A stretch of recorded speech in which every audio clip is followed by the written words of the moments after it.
All right, my friends. We are continuing Siman 308. And what we're going to do is we are going to first learn some of the Machaber, which is Shin Ches Beis. Shin Ches Beis. The Shir is the Schus or for Shlema for Masodi Marcel. Bat Sima Simi. Bat Sima Simi. ומינה יהודית. גם מינה יהודית. בת מסודה מרסל. בת מסודה מרסל. רפואה שלמה ופרבה. Amen. Okay, we're starting with Beis in the Machaber. Kol Kli. Afilu hu gadol v'kaved ha'ed. Lo yinisbat l'shem Kli mimenu, limim negoy limim nekavda. Any Kli, even if it's very heavy and large, does not lose its status as a keli, not because of its size and not because of its weight. So even something that's not normally moved because it's heavy, that doesn't mean it's Muktzah. Sorry.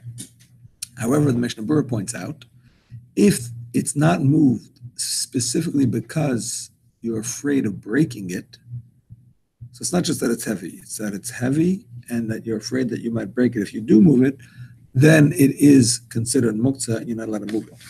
But normally, something that's not like that, you just don't move it because you have no reason to move it. But now for some reason you do want to move it, cupboard, bookcase or whatever, you're allowed to move it.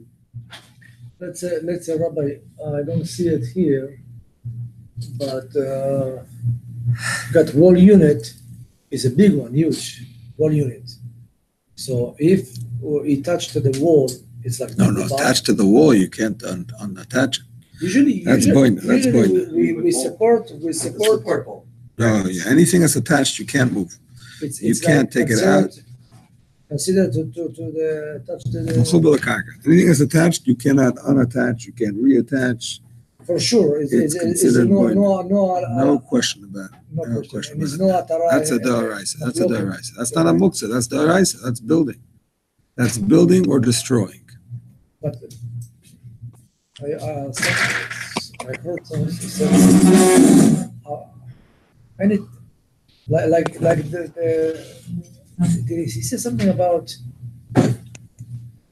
if it's mechubar, but is also it's not it's.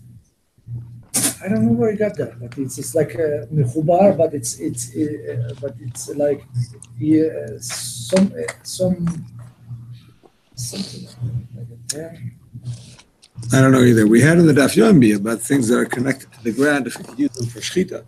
So maybe that's what you're referring to, but that's not relevant for you. As far as the Shabbos is concerned, so this is not attached. As far as the Shabbos is concerned, it is considered attachment. And to attach it is binyan, and to unattach it is soisa. So that's a different thing. That's a Torah level problem. So in a Daf Yomi, there's something for shechita is for shechita, it's a suffix, it's a doubt, but that's not for now. Well, what's the reason? It's complicated. It's not a question of complicated. Amok, it's for a different topic, not for now and not for later. Okay. Kli Shalom Alach Lisa, we're in the Machaber, Siv Gimel. Machaber, Siv Gimel, Shin Ches, Siv Gimel. 308.3 in the Machaber. Kli Shalom Alach Lisa, a kli that is generally used for a forbidden purpose. So there's a bit of noise in the background. Daniel, maybe you can mute yourself. Oh, okay. I'm sorry. By the way, we didn't do base, did we? Base in Shin Ches? Yes. In the Machaber, I just read it now. Oh, you did? Okay. I guess you need to give us a little time to get on. Oh, sorry. It's very small. Any kli, even if it's large and heavy, is still a kli, and it therefore is not muktzah if it's not a muktzah keli. Even if it's heavy and it's usually not moved, it's not muktzah either. We're going to learn about it more in the Alter Rebbe. We'll discuss it a little bit further. But that's all it was.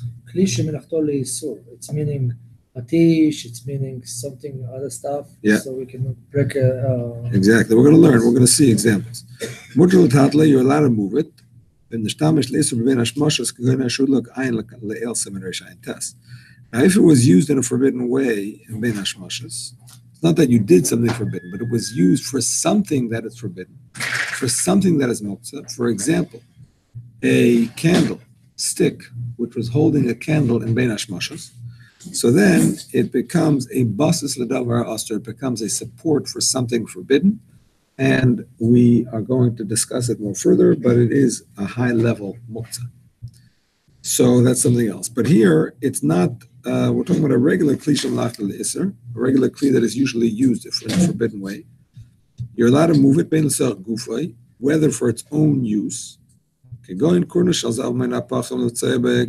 example, you're allowed to use the hammer of a goldsmith or any metalsmith to open nuts with.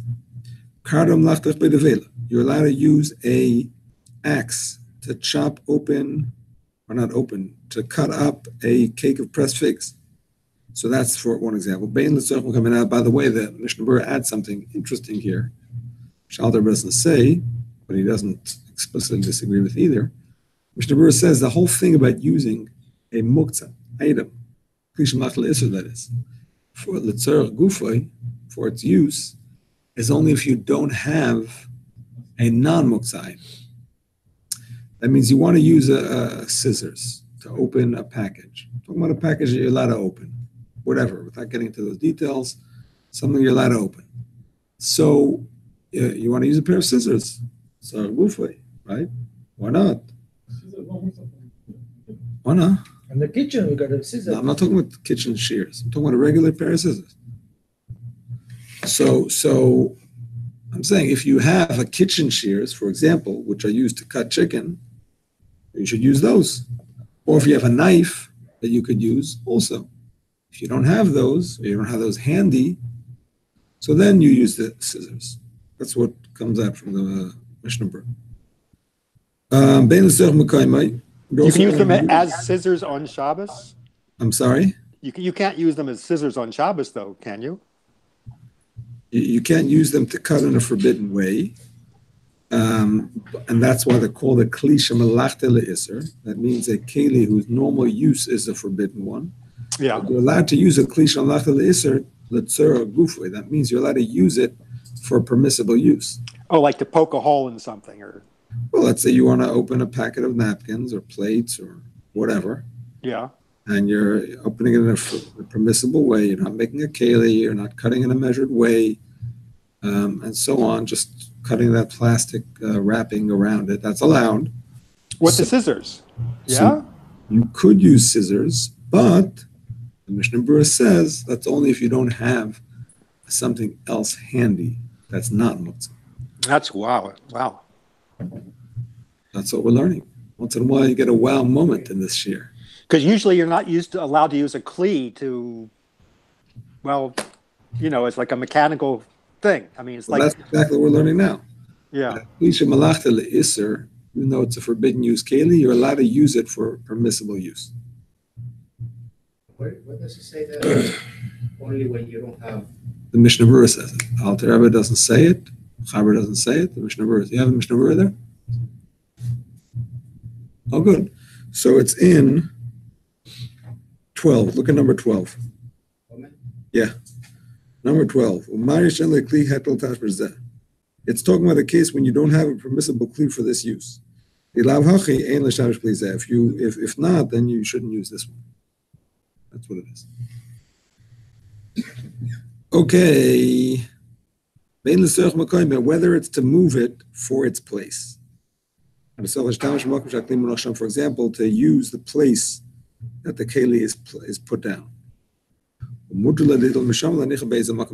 You're allowed to take it from there and put it wherever you want. Now that's another chiddush, by the way, as the Mishnah Berurah and the Alter Rebbe both point out. Once it's in your hands, you're allowed to put it wherever you want. You know what I'm saying? You need the place. So you picked it up because you need the place. Now that it's in your hands, you don't have to put it down as soon as it's out of the way. You could actually put it back where it belongs. And that's a rule with Muktzah, that once it's in your hands, you don't have to drop it right away. you can put it down in the right place. Although that we're going to see an altar, but some say it depends on the level of muktzah, like how muktzah it is. But certainly a kli shemalach isser, which is low-level muktzah, something that's main use is a forbidden one, that you're allowed to move for its place or for its use. That certainly, if it's in your hands, you can move it.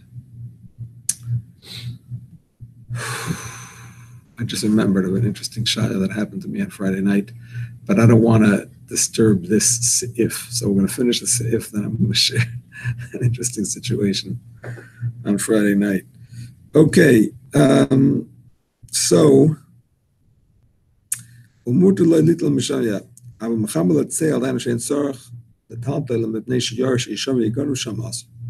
my friends, listen carefully to this. If it is something that you're afraid is going to get stolen or break or just get ruined by being in the sun or the rain, then you're not allowed to move it. This is what it is actually muktzah for. A kli shemalach l'isser is muktzah for this very purpose. You're not allowed to move it to protect it from being. What does Litzal mean here? Even if it's very valuable. Oh, Litzal is valuable. No. Litzel is to the shade. Mechama from the sun, Litzel to the shade. It's something that's getting ruined in the sun. You cannot move it into the shade. I mean, I don't think there's a heter even if it's very valuable. Nothing to do with an Erev. Nothing to do with an Erev. This is a Muktzah issue. There is a heter in one case. Alter mentions in Shin Aleph in 301 that if it's a sudden loss, like something that's happening very quickly, you're allowed to move muktzah to protect yourself from sudden loss. Because sometimes when a person is in like an extreme situation, he doesn't want to lose something. If you don't give him a permissible way, he may do it in a forbidden way worse, like a Torah level prohibition.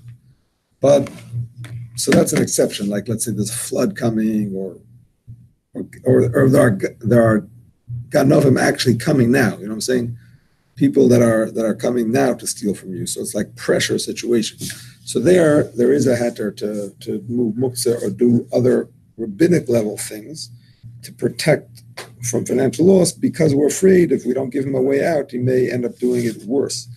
But if it's just the sun, which is not a sudden thing, it's, it'll get ruined in the course of a few hours, I don't think there's a heter. That being said, there are other ways to protect it. I mean, you can put up something. I mean, oil is an issue, but if you can figure out a way to protect it without making an oil, if you kick it, we're going to see in the Alter Rebbe, one of the ways you can move muktzah is by kicking it, or move it in another backhanded way. Break it in itself. That might break it in itself. That's true. If I want to take these that's on the sun, and I might use it to break it up. Like I'm saying, like just make it. I actually came across that. I actually came across that in the Yalkut Yosef, and I think he says it's allowed, actually. Pretty sure he says it's allowed. If you can come up with an excuse to move it, then you can move it. And once it's in your hands, you can move it to where it belongs. Yeah, I believe Yalkut Yosef says that. Pretty sure. But you actually have to use it in some way. I'm pretty sure.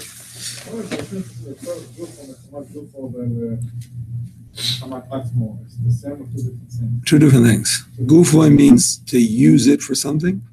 Atzma means to protect itself. Protect it from loss or harm, whatever. Okay, we continue and say, the Ramah says, it's only also to move muktzah.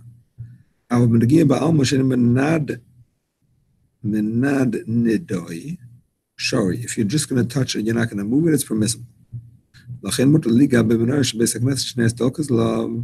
You're allowed to touch a candelabra in shul, even if it has actual candles burning on it, but you're just touching it, you're not moving it.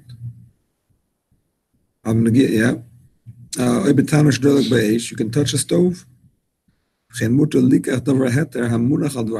allowed to take something that is placed on a Muktzah item, right? So you have something non-Muktzah placed on a Muktzah item. You're allowed to take it off. What if it moves as you're taking it off? What is the opposite? One second, one thing at a time. What if it moves as you're taking it off? Anybody? It's not your intention, and it's called kala'achayat. That's an unusual way to move it, and it's not a problem. What's your question? What's the opposite? Like Muktzah on top of something not Muktzah? You want to move the book. Oh, then you can tip it off. We're gonna see. You can't lift off the Muktzah, but you can tip it Can you off. move the whole book and then drop the books on somewhere else? Or it has to be dropped exactly where? That has a lot of details. That's in 3:10, I think. Shin Yud. Some cases yes, some cases no.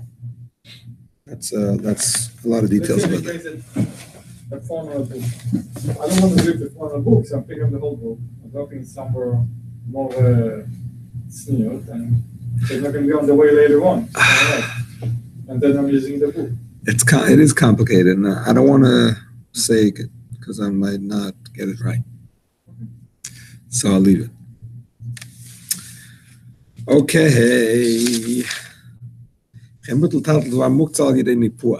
You're allowed to move in Muktzah matter through blowing it.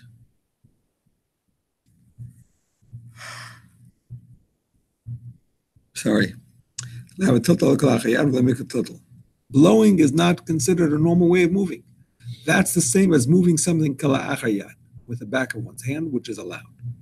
That's not a usual way to move things. No, can't use a broom because that is not called tiltal kala'achayat. No, that is called tiltal al yedei davar acher, moving something through something else, which has some cases where we're lenient and some cases where we're strict. But the general principle, the Alter Rebbe explains, the difference is when you move something with a broom, we consider the broom like an extension of your hand. So therefore, it's not a simple thing. But there are some things that are permissible with the broom, but not. It's not a general heter like when you use the back of your hand or some other unusual way. Okay, before I forget, What does nifuk mean? I'm sorry? Nifuk. Nipuach means blowing. You're allowed to blow blowing. because that's not considered a normal way to move it. A bug.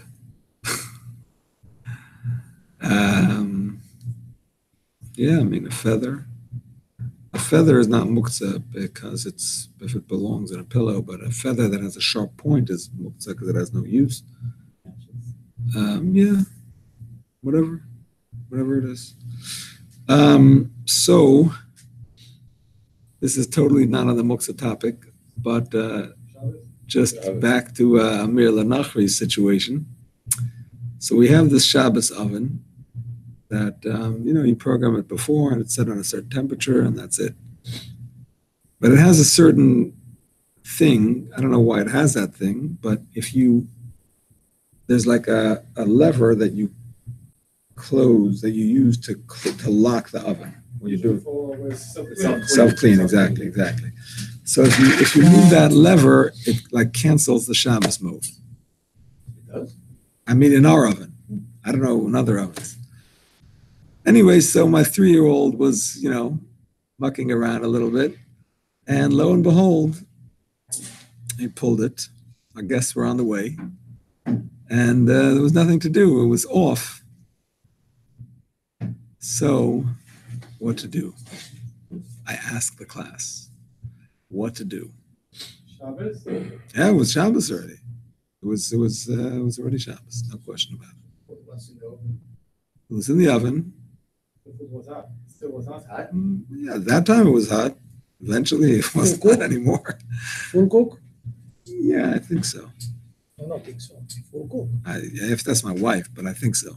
And what's the question again? You can tell a goy to turn the oven on. That's the question. That's the question. What's yes. the question again? Is there a heter to tell the goy to turn the oven on, or maybe to hint to the goy, I have this problem. My neighbor, she's already used to it. I have this problem. This the food, oven, this food is for the next day or for the today? today. But I mean, actually, the cholent was for the next day, but So you- the rest was for the night. I don't get it. Some for the night and some for the day. Usually it's for the next day. You don't touch it because we afraid you may throw. I'm not touching it. I'm asking the goy. I'm not even asking. I'm just. Now you make it so deep. So I'm not going to give you a temper. I'm not asking for a heter. I'm asking for the truth. Because you ask Well, I don't think you can do it because you're asking them to do something which is, well, I guess it's an Isser de Rabbanan, so maybe you could you ask a goy to ask a goy or Why something like isn't it that? Rabbanan? Why isn't this a Rabbanan? Because she's turning it back on. Oh, she's turning Turning the the oven oven back. on is not a Rabbanan. Turning the oven on is deraisa. Uh-huh. if I you- mean, it so happens that it's not a gas oven; it's an electric oven. But Yeah. a hot coil is like fire. Yeah. so what? No, it's dangerous over there for the fire. No danger. The oven is off. There's no danger. So My guests are not going to kill me if the. so The so food what is do you not want from the guy to do? I want them to turn the oven on. Put it on? Yeah, big deal. Maybe we'll cook for you too, Rabbi. So you want him to do an Isser, you want the goy to do an Isser Doraisa for you. Yeah, I'm saying you want him to do an Isser Doraisa for you. Yes, I want to do an Issa deraisa for me. Correct. I'm not going to tell him. I'm not going to tell him. He's going to do it on his own. Oh, but is it oh, I know, because it's like he's turning on the light. He's like turning on a light, but he's No. not doing. 1 second, Daniel. 1 second, Daniel. I want to. That was a good question, actually. If it would be ben hashmashot, then there would be a heter, no problem. But it was already after ben hashmashot. I don't know about ben Tom's ben hashmashot, but it was after the general ben hashmashot. My question is to the Nancy can eat directly to the goy to it. Randy says no. 1 second, Daniel was saying something. Go ahead. Yeah. Well, maybe because he's doing it for other people besides you, because you're not the only person there. Then maybe was there a certain leniency? One more time. Maybe for the other people. One more time. Yes. Yeah, for the other people. Or what? He's not well. But yeah, that never mind, because that would be an Isser only you could do Isser de Rabbanan, I think, for other people, but not Doraisa. I don't know. I retract. Question. So we were just only talking about if it's a violation of Shabbos, or there's other issues too that a boy should turn on the oven because No, there's no other issue. It's not bishul akum because it's fully cooked. Fully cooked. It's already fully cooked. So what's the concern? The Shabbos is the issue. So you So it's mentioned. off. Or, I mean, I don't understand the issue. That's the problem. That's the problem. It's off, and I want it on So why do you want it on if it's cooked? because I have guests coming and they're used to eating You want it warm. hot food, warm food at least. So you have food. That's cold not so food. poshut So you either. have cold That's not so food. poshut either. Rabbi, That's not so simple. We learned that things that he might add, you can't do even if he's gonna enjoy it. Just actually look very hungry. I don't want to have food, but it's still in high temperature, and before the guy put it back on, it still would contain this high temperature. It didn't like went down to less than True. a little, but it's still hot. And by putting on, it's still hot. So But it's still basically, sealed. there's no change in the temperature that it just kept it on. The oven is basically. sealed and it's the warmth So that's still inside. I know if it's I mean, I hear what you're saying, but I don't think so. Hello? Ah, Yes. but who told the guy he's making a scene here? About the food, yes, you're right. Absolutely, yes.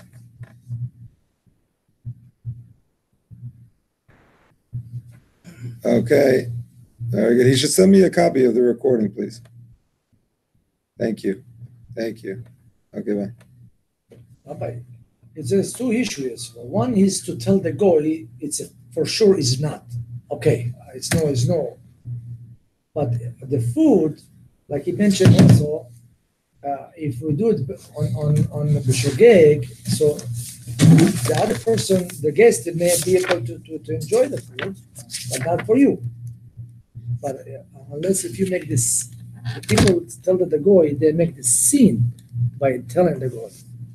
So it's a really tough one. I think I'm with Ronnie.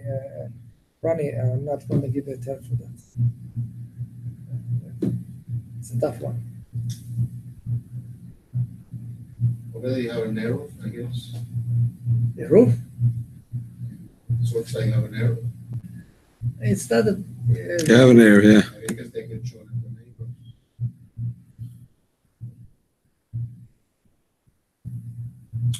Oh.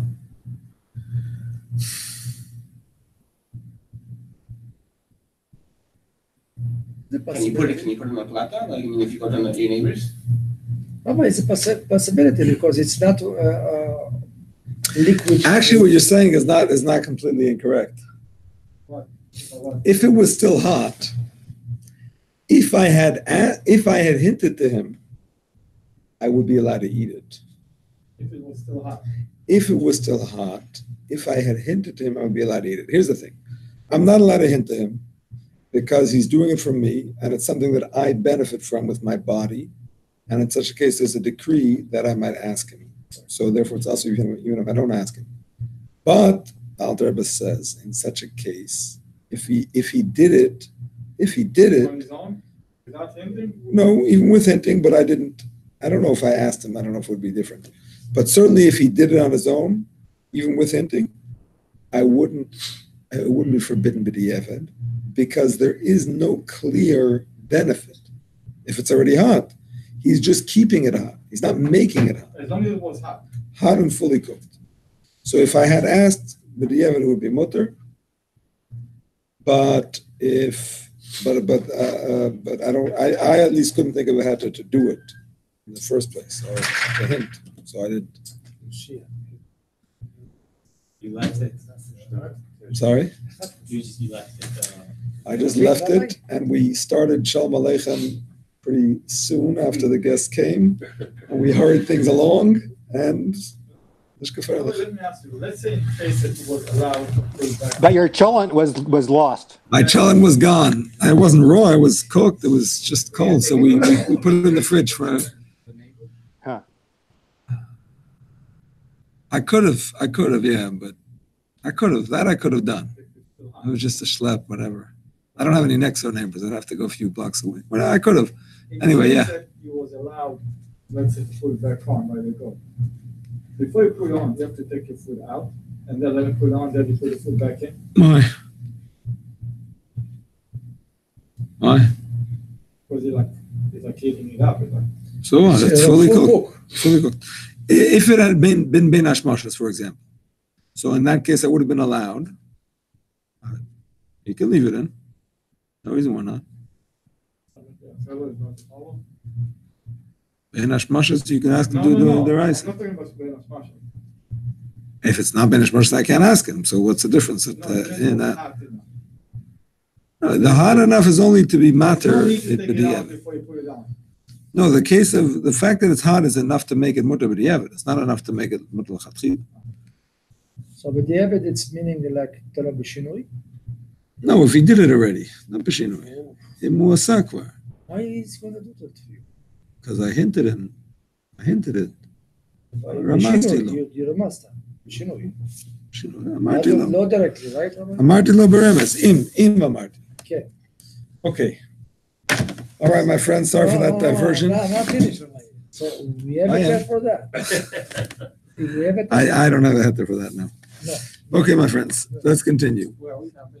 We are in the Machaber. The Machaber. We have we're missing one. I already davened, but if people want to daven, I can text Elchanan. Yeah. Who did not? Who didn't daven? We did not. I won a 2, a 3. Are we? I got it. So Shmuel Levi davened already? You davened? You davened? So only have 3. 3. So we need 2 more. 3 more. 3 more. 3 more. Where are we in Muhammad? I'm in the Machaber, yeah. Daled. Kli shemalachta leheter. A kli whose malacha is a permissible one. Whose main purpose is a permissible one. You're allowed to move it, even for the keli itself, that it shouldn't be broken or stolen. This is a very important halacha that people don't know. You're not allowed to play with things on Shabbos. You're not allowed to move something for no purpose whatsoever.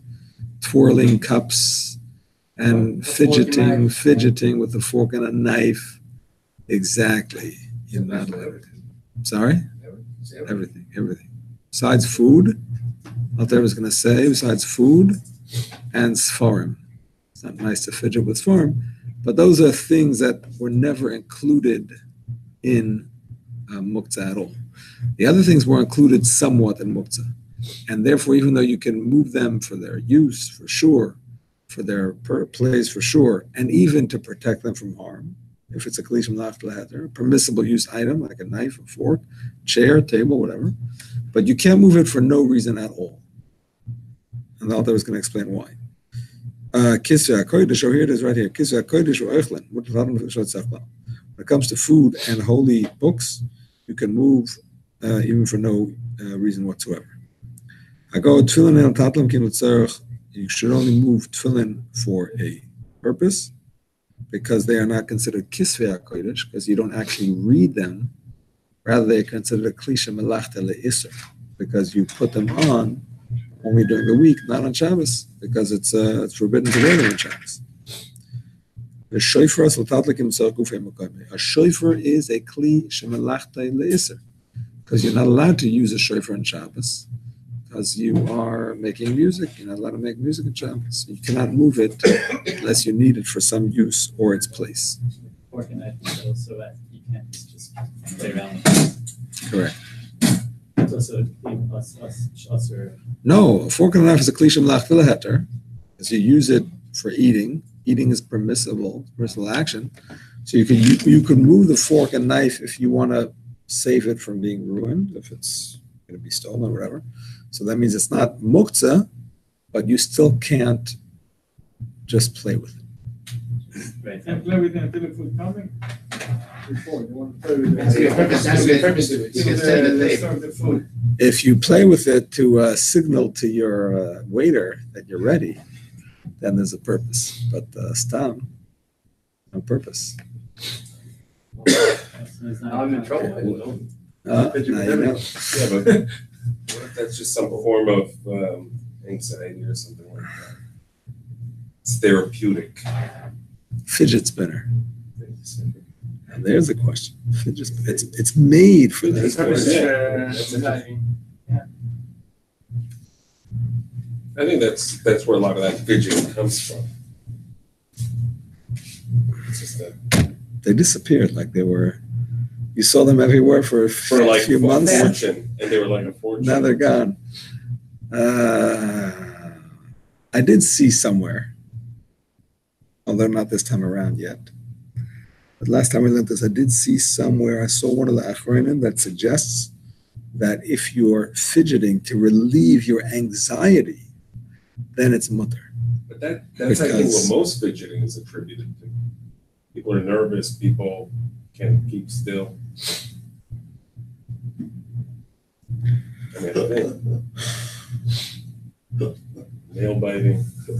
They can't bite nails on Shabbos. I can't bite nails on Shabbos now. Not recommended during the week either, because you get used to it. It's hard to stop. What is this doing on nails? You want to eat nails? To wash your hands afterwards, by the way. Legolas. So you're allowed to move food that you don't intend to eat in Shabbos, or sparring that you don't intend to eat. Correct. You are. Yeah. Maybe that's the heter. That's all. Just take a carrot. Play with Put the it on carrot. there and just play with the Play with the carrot. Don't play with the food. Next to every plate. I want to make your guests happy. Give them a little carrot to play with. I don't know. Okay. Let's do one more before we go to the Alter Rebbe. Hey, yesh matil and talak lishmalach lisa for the mechaber l'tzel l'dei kikar oitinak. This is a big chiddush. The mechaber says that some allow you to move a kli shemalachta le'iser, forbidden use keli, which is normally not allowed to be moved for its own protection. Some allow you to move it for its own protection if you put something non-muktzah on top of it. Now that is definitely, David has questions, I'll get to them soon. That is definitely something that is permissible for the purpose of a dead body. That is in Siman Shin Yud Aleph, I think, at great length. That talks about dead bodies and the way, or it's a kohen situation, or it's a smelling situation. You're allowed to put a child or a loaf of bread or any other non-muktzah item. So there it talks about a dead body, but here Mechaber says some allow you to use that same heter to allow you to move a kli shemalachta le'iser from chamalatzil, from a situation of getting ruined. So you have something that might get ruined. It's in the sun or whatever. It's in the rain, whatever. You can, according to this opinion, which is not simple, you can. In other words, what I mean is that some disagree with it, but you could take something non-muktzah, take a cookie or something, put it on it, and then move it. Yeah, why not? Anything non-muktzah. Kikar tinik is an example. It means anything non-muktzah. Yeah, it's a very unusual example. It's a very unusual example, the tinok and a dead body. I don't know why they give that example. But yeah.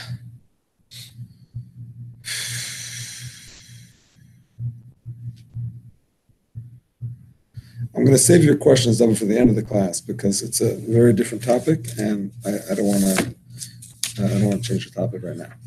Okay, so let's go to the Alter Rebbe.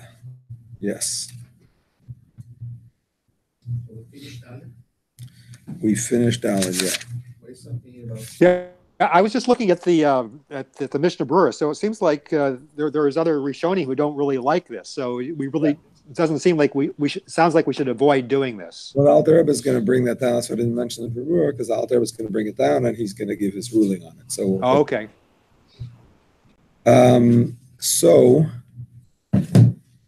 What did you say? Yeah, Dalet we finished, and hey, I did also.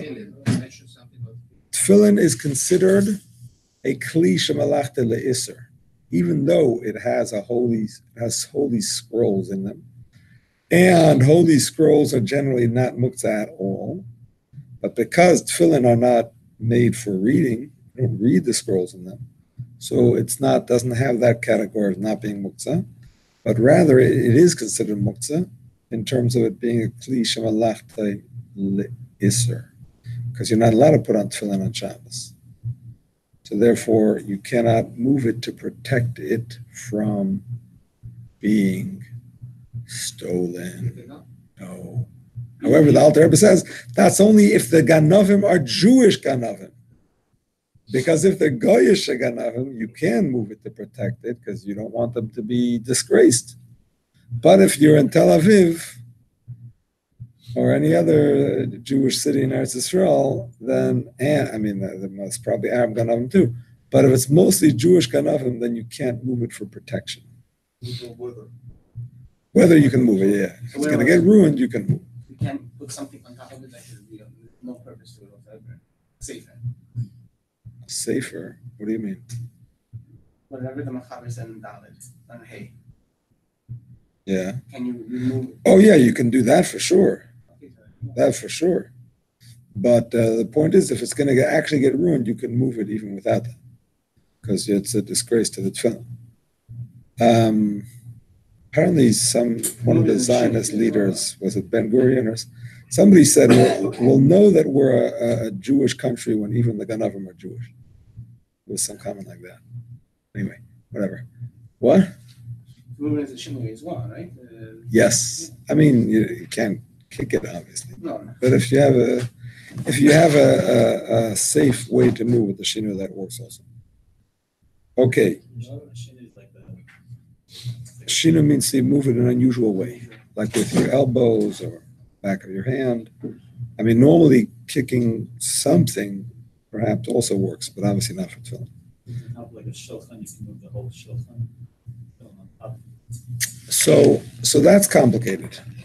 When you're moving something that has muktzah on it, you're definitely allowed to move it for a permissible reason.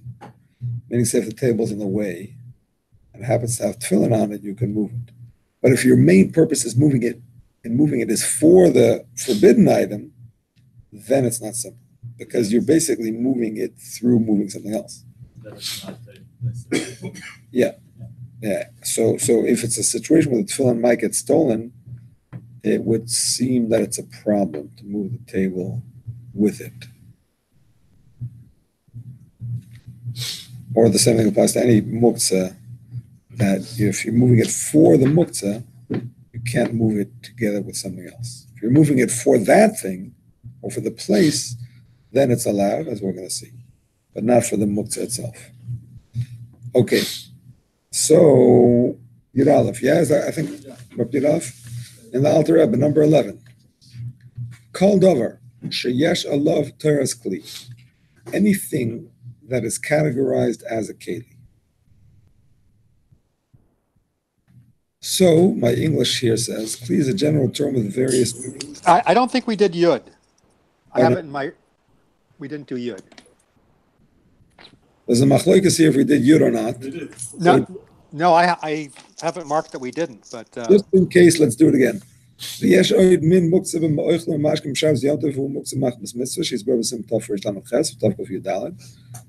kind of muktzah with regards to eating and drinking, which is something that is designated for use for a mitzvah, as will be explained. So he gives, for example, oil, which is designated to be used for Shabbos candles, and so on. Nimtzu kol mina muktzah asurim chamisha. So total there are 5 types of muktzah. This is a good review, actually.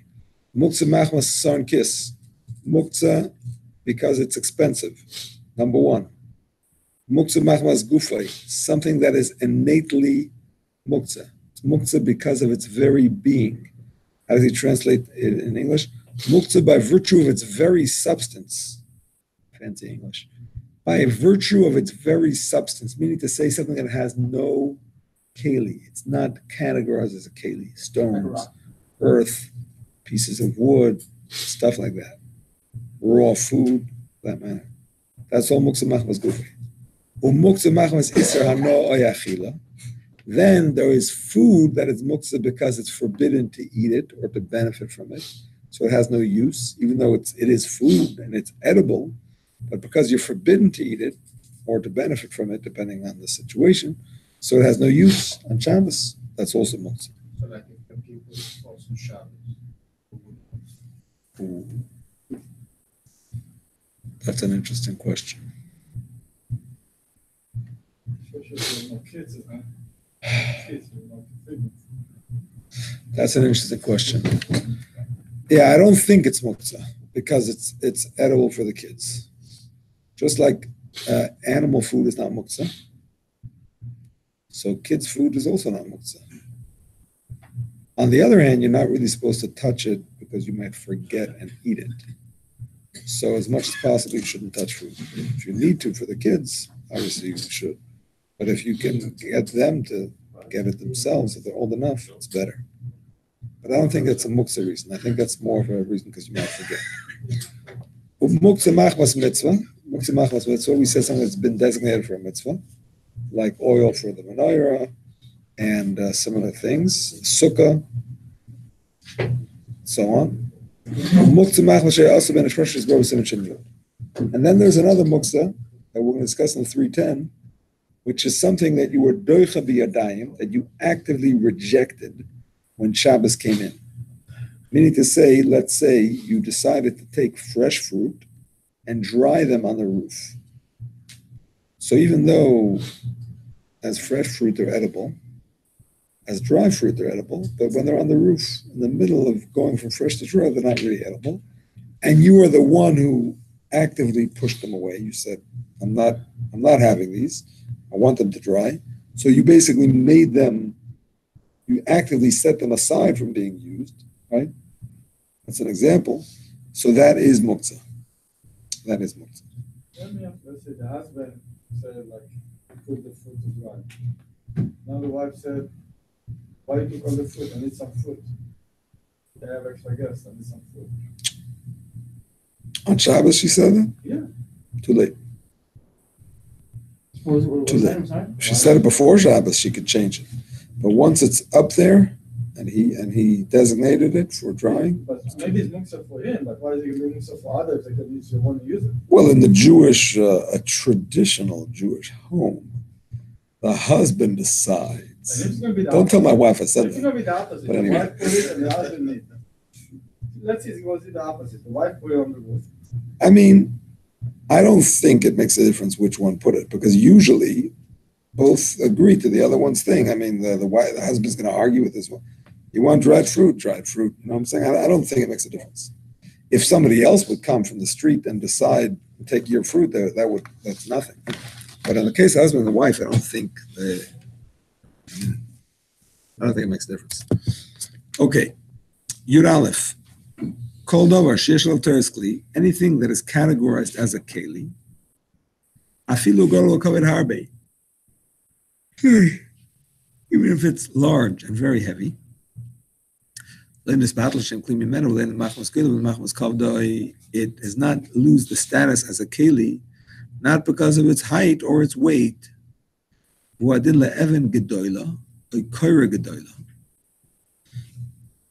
same thing applies to a large stone or a large beam. Even if it's moved only with 10 people, if it has the halacha of a teres kli, he says for it to have a teres kli, by the way, you have to designate it for a certain use. Usually a stone is not a keli, but if you designate it for a certain use, if this stone is your plank, whatever it is, your chair, I don't know. So then, mutal tatlam Shabbos, you're allowed to move it on Shabbos. Why do you have to just say, for the Rosh Hashanah, without saying like lehet or lehiso, just say general. So then you can understand that even if it's strictly lehiso, but it's allowed the Torah's plea, I can move it. So why doesn't it find that it's like, lehet or lehiso? Well, honestly, once it's a teres kli, it's not going to be muktzah on a high level. You know what I'm saying? Even if not lehiso. Not on a high level. You won't be able to move it to protect it. You'll be able to move it if it's in the way or if you need its use. So it's like a general rule. as in the way that it's allowed. Meaning to say the fact that it doesn't generally get moved doesn't make it not have a teres kli. Now, what is the halacha with a teres kli? So obviously, if it's a kli shemlat leheter, you can move it for anything. So you can move for its use or its makom. But he's not getting to that. It doesn't lose a teres kli. That's his point. The fact that you don't move it doesn't mean that it's not a utensil. Okay. That's an example of a teres kli. Sorry, what? Well, what does it mean here? In other words, it's a special for any kind of use. I'll answer your question in a minute because Navi was asking something else. The creation, like the example, An example Yud Aleph would be a bookcase. A bookcase is a teres kli. I mean, it's a container of sorts. It holds things. It's heavy. It's big. You don't usually move it. But if for some reason you need to move it on Shabbos, you're allowed to. In answer to your question, Daniel, when it says sheyichta le'ezeh tashmish, what he means is what he means is that in order for it to not be muktzah, you have to have designated it in advance for a certain use. Understand? He's just telling you that's a side point. On derech sheisbar, as will be explained, which he says in note 84 is subsection 50 to 53, meaning to say to take a stone and make it non-muktzah is not simple. You can't just pick up a stone for Shabbos and say, well, I want to use this for something. You have to be meyached it for a tashmish. You have to designate it for a purpose. You have to say pretty much forever. I mean, unless you decorate it or do something with it. I'm sorry? Pull out the refrigerator and pick up something that's got behind it. It's clean. Yeah, that's true. That's true, yeah. Even so that every compressor that is like 1 unit. I mean, it's a kli. The compressor doesn't make it not a kli. There is what the Mechaber said, what the Mishnah Berurah said, I mentioned before, that if people don't move it because they're afraid it's going to break, so they don't move it, then it is Muktzah. But I mean, people move refrigerators. They have these little wheels on them anyway. I think it's okay.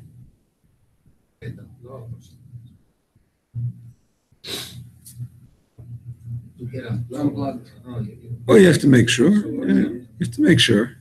I think it's okay. Okay, Kli Shemalachta L'Isser Yud Beis. Kli Shemalachta L'Isser.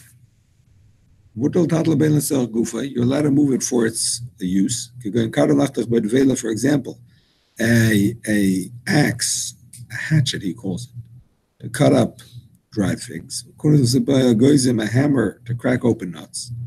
Or to lean kalim onto them. Here's a similar thing, whether it's for its place. But for the kli itself, for example, if it's placed in a place where you're afraid it might be stolen, it should not fall and break, or it's placed in the sun, he's afraid that it might crack. He wants to move from there to a place of shade. A similar thing also is forbidden.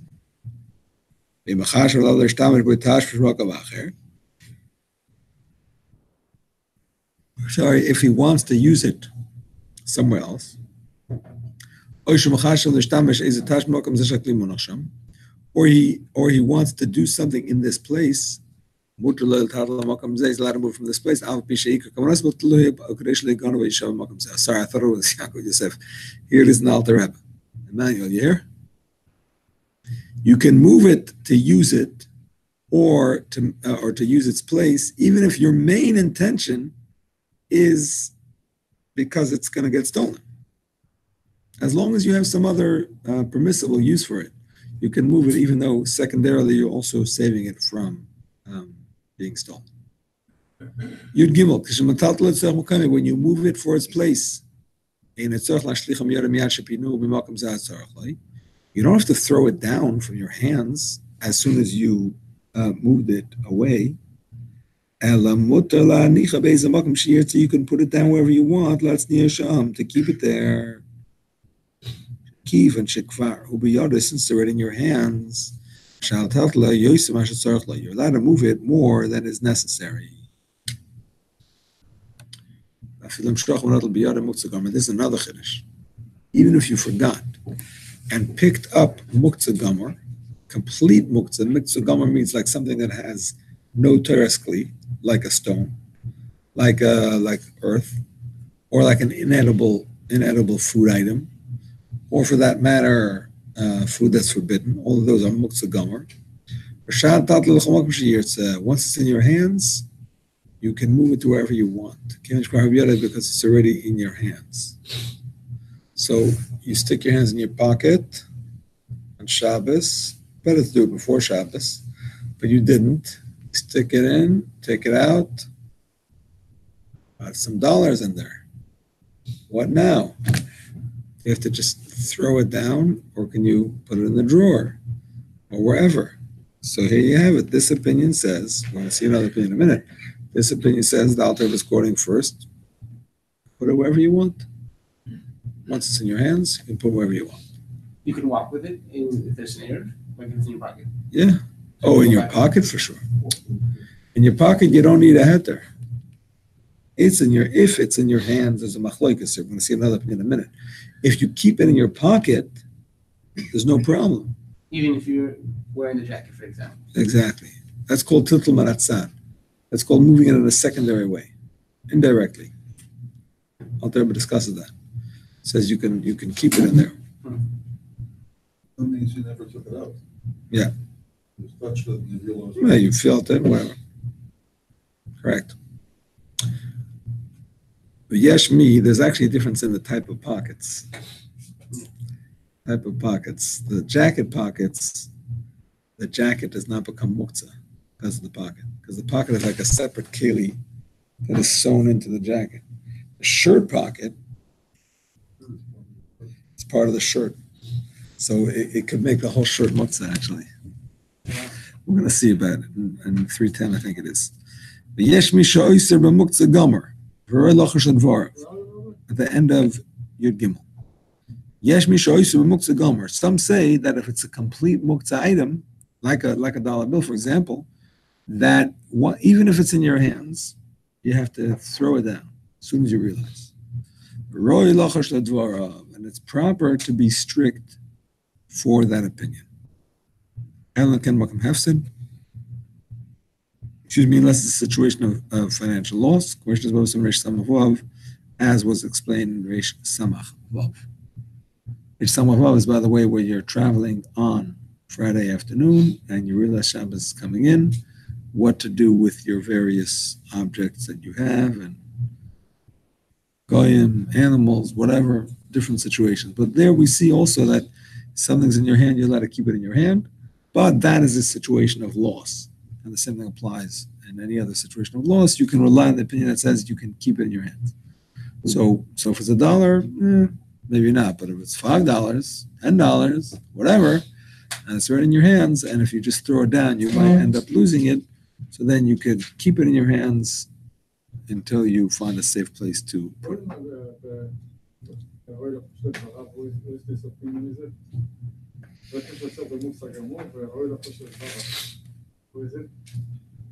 Kuf Chavtas, he's quoting a few sources here.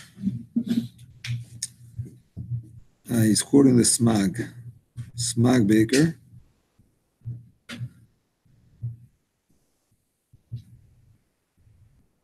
The Yesh B'Shois is the Smag. Roy Lochosh seems to be the Alter Rebbe. The Roy Lochosh seems to be the Alter Rebbe's Psak. Yesh B'Shois is the Smag, he says.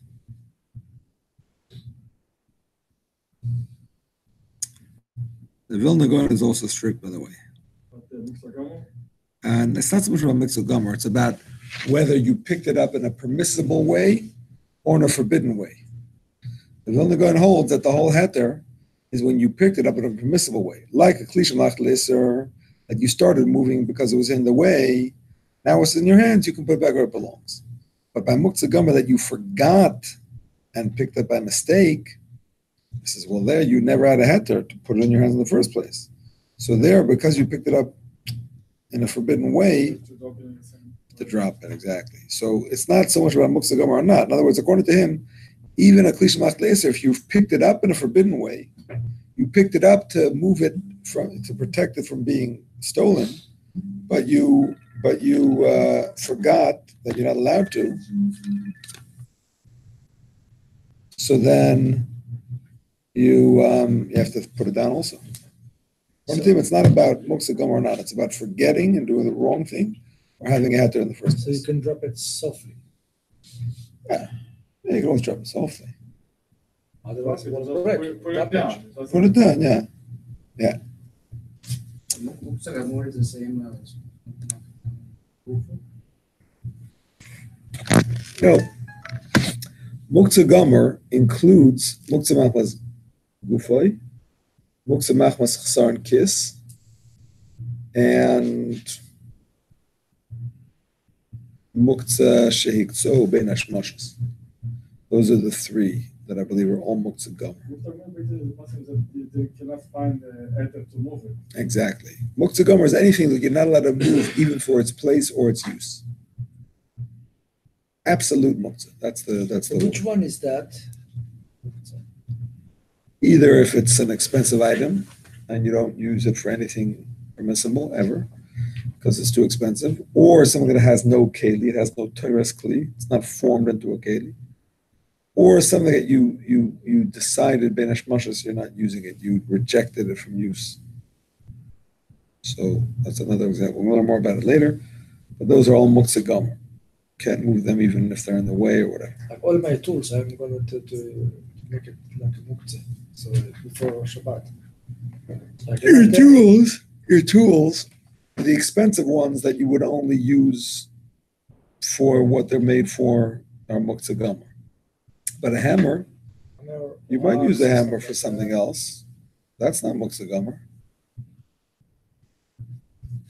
It depends. A watch, we don't wear on Shabbos.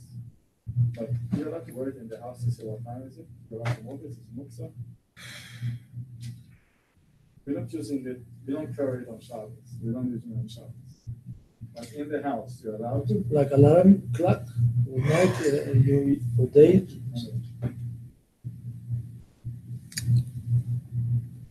I mean, you mean because of the buttons? Is that what your question is? Because you might forget and turn the We buttons. don't use the watch on Shabbos. It's like the Rebbe was against it. The Rebbe mentioned not to wear, even if it is airwood, not to use a watch, not even a mountain. Is this true? There is something about not wearing a watch even on Yom Tov. I think for the Friedrich Rebbe, yeah. Some of Friedrich Rebbe, yeah. Yeah. So the question is, you're allowed to use it at home, or you're allowed to pick it up to see what time is it. You're allowed to for sure pick it up. Why not? Some watches that we remove them, recharge. Right. No, nothing to do with the mechanism, just. It's moving to the station of watches. Yeah. Some of them are quartz, which are electric, doesn't matter if you touch them or not.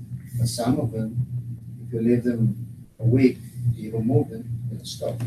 So every time you move it, the mechanism is.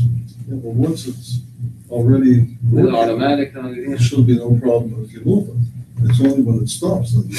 Right, that's another point. Some of the points can say the whole issue with not winding a watch is only if it stopped. So therefore, it's like fixing. But if it's still working, so you're not actually fixing it, you're just making it continue. Some say it's allowed. Is the same, Different thing opinions. to wind that if it's still working? Some allow it, yeah. Some allow it. What about the alarm clock? You know, if it's its position, you wake up to a signal and you don't know it's the time. If it's a little bit tilted, you can move it to you so you can see.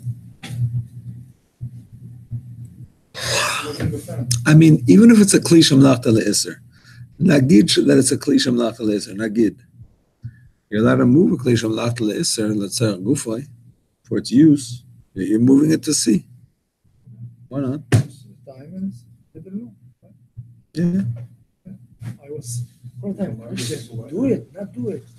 You know, I have to get up another 5,000 miles. Yeah, I think it's okay. What were those three cases of Muktzah Gamor again? There was Chisron Kis, Gufo, and Benish Mashos. Was that it? Yeah, you designated from use in Banish Mashas, exactly. And Gufo also? Yeah. Okay.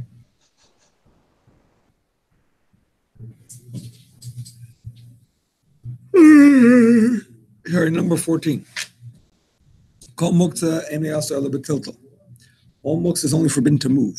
Al mutar liga b'biyad if you're allowed to touch it with your hands. Yudalid. No.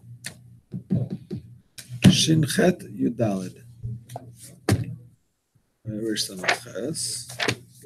Hey, Shin Gimel. Shin Hey. Oh, Shin ches. Achshav Yudalid. B'kasha. Kol Muktzah. Ein asar ela b'tiltal. All Muktzah is only forbidden to move. Al mutar liga b'biyad you're allowed to touch it. So you cannot move even part of it. That's an important thing. You cannot even move a part of Muktzah. Let's say it's a Muktzah item that has a door. You can't say, I'm just going to open the door. Because the whole thing is, I'm not moving the whole thing. I'm just opening the door. No. You can't move even part of Muktzah. Which is like we explained. So Al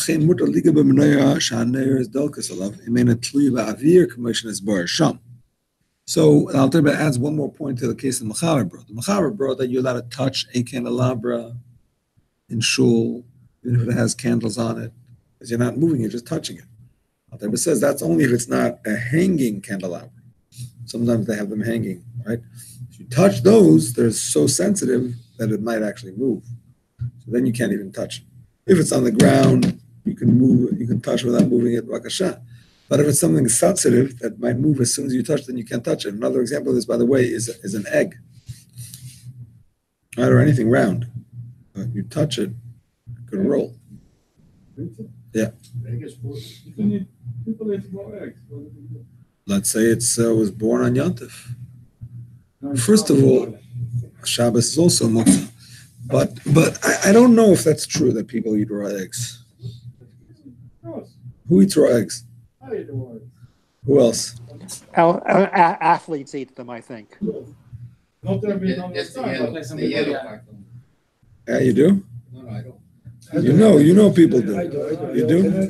That's your friend, you mix I it bet. and- It's healthy. Nice. What do you say, Daniel? I want to be No, single. I thought like some athletes eat it. I know Chazanim eat it. So Rabbi, based on this is you understand you can lean on the car, don't shake it. Yeah. That's correct. Egg? If a kid comes and picks up Shabbos count. Take a little You talking about a lit one? Tell him to put it down. Small kid. Oh, small You kid. take it from him and Yeah. you can It's a dangerous situation. Teach them. Why, Rabbi? Yeah. To teach them? Not to teach them. It's dangerous. You teach them later. Now you just take it away. drop it in. And start. Drop it. Sorry. Take the electronic away from him. He will not touch it.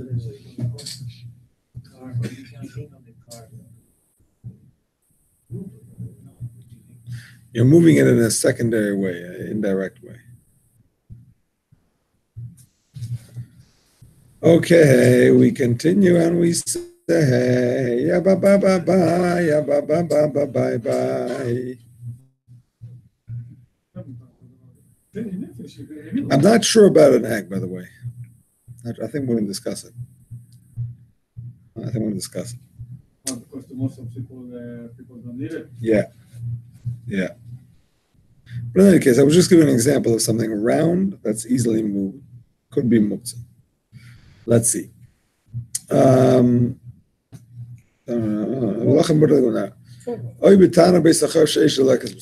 You're allowed to touch an oven. This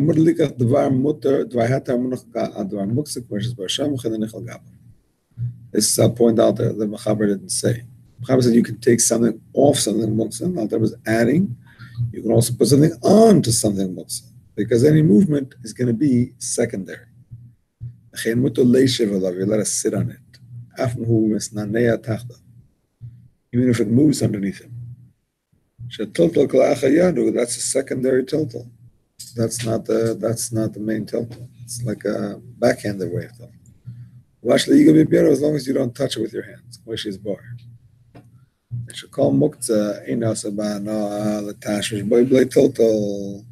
If you're not moving it in a usual way, it's not forbidden, even if you're getting benefit from it. You're sitting on it, okay, you're getting benefit. It's not forbidden.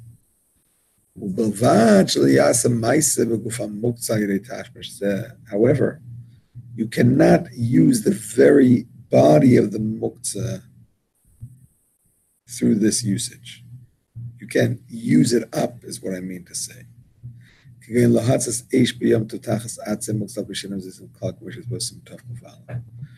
Siman Tavkuf Aleph, which maybe we'll learn some other time, who knows when. Hilchos Yantif. It says you're not allowed to burn Muktzah wood. You're not allowed to make a fire. So you can take wood from your shed and put it in your fireplace.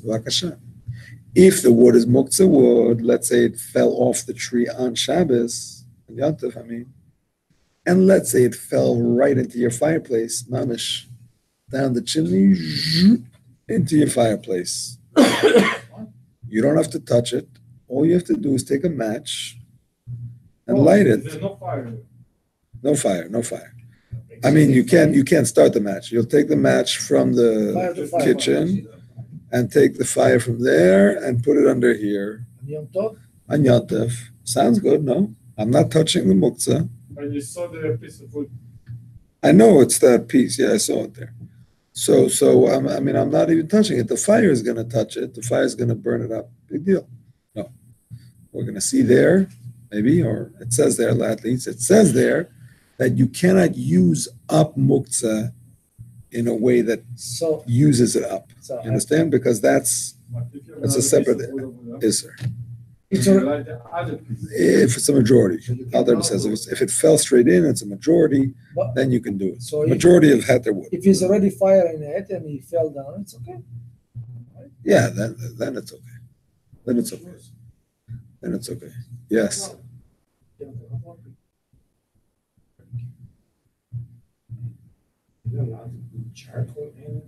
Charcoal is not muktzah. Yeah, why not?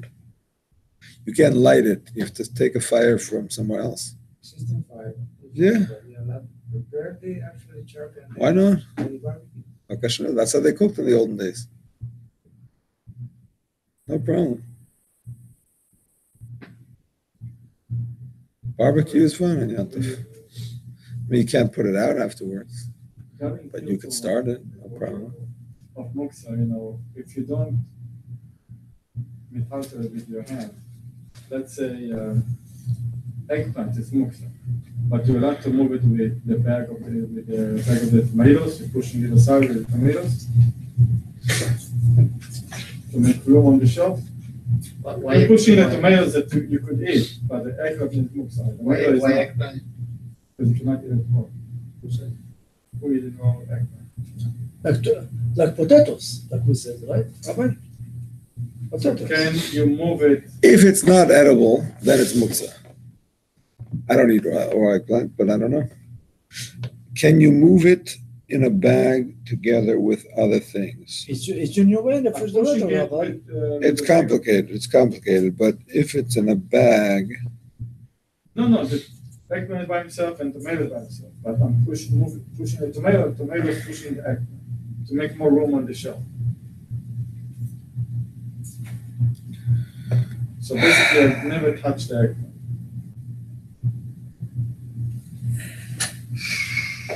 I don't want to say for sure because I could be wrong. I haven't gotten there yet, but I think you can move it for its place by moving it in that way. Even Muktzah Gomer, I think you can move it in its place if you move it that way, but I'm not 100% sure. We'll get there. It's Hashem. It's also permissible to sit on it. Even moves underneath you. We said this already, no? We said this already. Okay, fine. Let's continue with Tezvav 15. Kol muktzah. This is important. All muktzah is only forbidden to move in its usual way that you move it during the week. Which was in your hands. You're allowed to move it with your body, like we're going to see there. This is called titl with the back of your hand. Body is being used as an example. You can use it with your body, like your torso. You can move it with the back of your hands, blowing it, the Machaber said, and any other unusual way to move it. V'lachein. I can pick it up something more solid, like this, and pick it up and move it. Yeah. But not like Correct. Correct. No, Tezvav. You know, when you pick up the salad, Rabbi? I never tried. In the Alter Rebbe, yeah? Oh, there. Rabbi, you know, the one you, to pick up the salad, you know, that it's like, not the Chinese stick. Yes. Can I take this one to move the muktzah? It's a shino. No, that's not a shino. Why not shino? No, it's not a shino. That's a yada arichta, the Alter Rebbe says. That's like an extension of your hand. It's an extension of your hand. Okay. Alter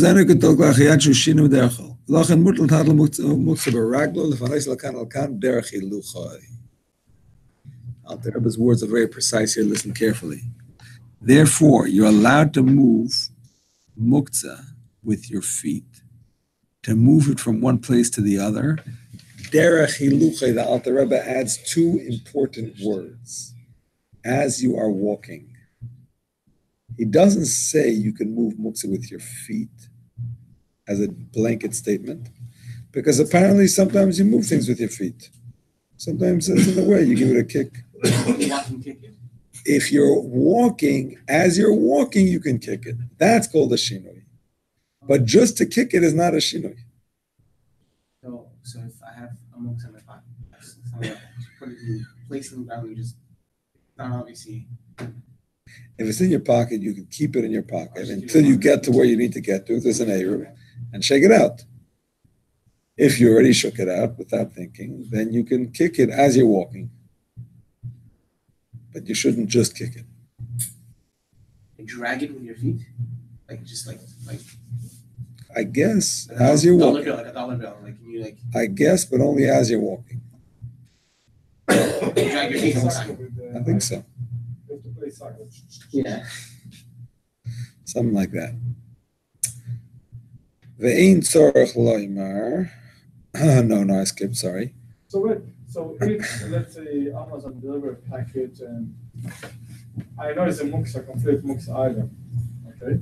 I can definitely quick a little bit to bring it into the house and I'm gonna get wet. We're gonna say it right now. Let's even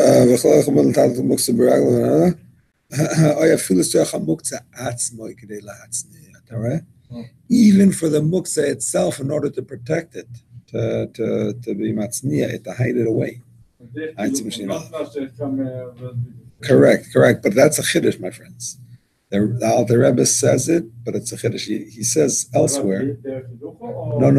Kedei la'atzniya. Kedei la'atzniya is a chiddush. That you can move it even to protect it. That's a chiddush. The reason that it's a chiddush is that it's actually a machlokes Rishonim. Alter Rebbe brings, I think, in Reish Ayin Vav, that it's a machlokes Rishonim, and there are some Rishonim who say you can move muktzah with the shinoi kalach hayad, but only if you need its place or you need its use. I mean, use you're not going to be able to do kalach hayad. If you need its place, for example, but not for the protection of the muktzah itself. However, the Alter Rebbe is not passing like those Rishonim. It's passing you can move it even to protect the muktzah itself. From the sun to the shade. Exactly. And people have that when you for something that's as you can do anything like that in any case. Pretty much. Pretty much, as far as I know, you can move any muktzah, b'tiltelman atzad, for any purpose whatsoever. I don't know of any case that it's asur, unless there are other related forbidden issues. Like, for example, you wouldn't be allowed to move an oil lamp or even a wax, thing that's burnt down. So it's like liquid, because there, moving it will change the flame. You know what I'm saying? So that's like a side point. Oh, so if it moves the flame, if it moves the flame, it's not about muktzah. It's about the fact that the flame gets bigger and smaller, and it's like extinguishing and lighting. So that's a separate issue. Yes. A banana, Shabbos, that's already muktzah. Yeah. Assuming that animals don't eat banana peels. Maybe they do. I don't know. If it's muktzah, because if domestic animals don't eat banana peels, then you pretty much have to move it only in a permissible way, which could be you could take it off together with a tablecloth if you need the space. If you just take the whole tablecloth off with it, or if it's disgusting to you, because if there's so much junk that it's disgusting to you to sit at the table with all that junk, then you can also take it away. Those are the two atayim that I can think of at this moment. With the shino, yeah. The shino also, yeah. It's muktzah gomer. Alter says you can move muktzah gomer with the shino. If a avocado on Shabbos falls from a tree. One second. I'm just looking at the word muktzah gomer. Right? It actually doesn't say muktzah gomer. But he says kol muktzah. Kol muktzah. Yeah, it's okay. Sorry? If an avocado falls from a tree in your backyard, let's say, and you know if you leave it there, animals are going to eat it. If you want to save it for yourself for later, you can't eat it Shabbos that just fell off the tree. Can you kick it? Or can you pick it up and bring it? You can't pick it up. You can't pick it up. You can kick it, kalach hayad, as you're walking. As you're walking, you can kick it. Or if you can pick it up, some unusual way also. It's a Muktzah, what's that? Something that has no status as a keli, completely muktzah, or Like a rock. a rock, or even muktzah machasar and kiss. Anything that is completely muktzah, you cannot move for its place or its use. And Sachlemer Shamut Latatla Muktzah Yadei Nipuach goes without saying, let him move muktzah by blowing it. There is no greater unusual way to move something. Okay, my friends, now we come to a little bit of a history lesson. Tezayin. This is explaining what the Machaber said, that even a kli shemlachta leheter, which is a permissible use object, which you're allowed to move not just for its place, not just for its use, but even to protect it from harm, which we call the tzarech atzmai. Again, the tzarech makom is for its place, the tzarech gufa is for its use, tzarech atzmai is for its protection. So you can move a kli shemlachta leheter for any of the above, right? Anything that's main use is a permissible one, you can use for any of the above. But the Machaber said you cannot move it for no reason whatsoever. So here is where the Alter Rebbe gives us some background to that halacha. Kli shemlachta leheter, permissible use keli. Tahainu, shem yuchel l'tash b'shambudah b'Shabbos. It's designated for permissible use on Shabbos. Okay, going for example, koisu karak, a cup, a plate, or similar things. You're allowed to move it, even if you don't need its place or its use. For the kli itself, you don't want it to be broken or stolen. Moving it from there to put it away. Moving from the sun to the shade. If you want to make sure it doesn't split in the sun. But if there's no purpose at all, you're not allowed to move any keli, even a permissible use keli. Okay, here's the chiddush, my friends. The fee, because Shevimei Nehemiah ben Chachalya, in the days of Nehemiah ben Chachalya, who was the leader of the Jews together with Ezra in the beginning of the second Beis Hamikdash. Ezra's yortzeit was, hey, I think. No? In that email, he didn't discuss it? Ezra's yortzeit? I thought that's what it was about. I didn't click on it, but I thought that's what it was about. It's okay. I know that there's 3 sad days in a row. Ches, Tes, and Yud Tevis. Yud is, of course, Sarba Tevis, when the siege began. Then one of those days is the passing of Ezra. And one of them is the day they translated the Torah into Greek. That was considered a sad day. Ezra was the 8th or the 9th? Does it say? The 8th or the 9th? The 9th. Okay, so it was today. So the point is, in those days, the people were not treating Shabbos properly. I'm reading the note that he has here in 144. At the time of the return to Zion, the people's level of Torah observance was very low. Many had intermarried, and few were learned of the Torah. And so it was necessary to institute safeguards to ensure the people would not transgress, to encourage increased observance in many areas.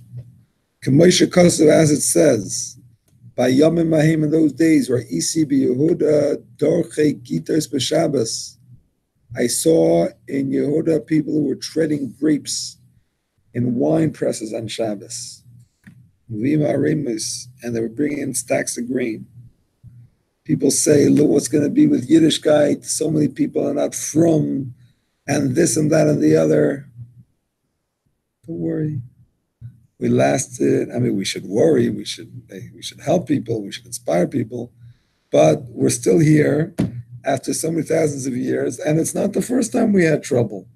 Because even in Nehemiah's time, came to Yerushalayim, and the people were Machal Shabbos, and they weren't embarrassed publicly.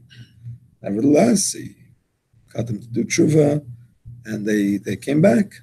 So we shouldn't despair and think all is lost. Of course, we have to work on it, like Nehemiah did. We shouldn't just think it's going to take care of itself, but we shouldn't think all is lost either. We should know that we can change things.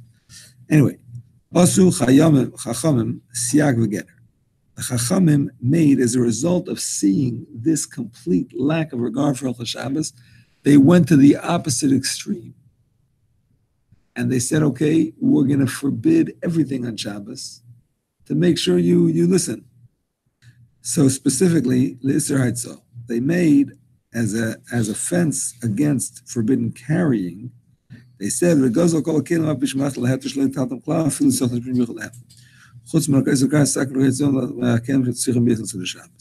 said, listen here, we don't want you carrying anything on Shabbos except for the clay Seuda. Not just carrying, I mean, moving, even in the house. Before you mentioned, like, you should, like, play with a fork and knife, but the verse says about the other stuff. Only for the Tzorech HaSeuda, only for the purpose of the meal. They allowed you to move these things for the purpose of the meal, because otherwise, you're not going to be able to eat. They didn't want to take you away from the Shabbos meal. On the Shabbos, when they saw people started to keep it, and said, okay, you know what? We're going to roll back some of these onerous prohibitions. We're going to allow you to move things that are permissible use for their use or for their place. So they saw people started to behave better. Oh, they said, very good. They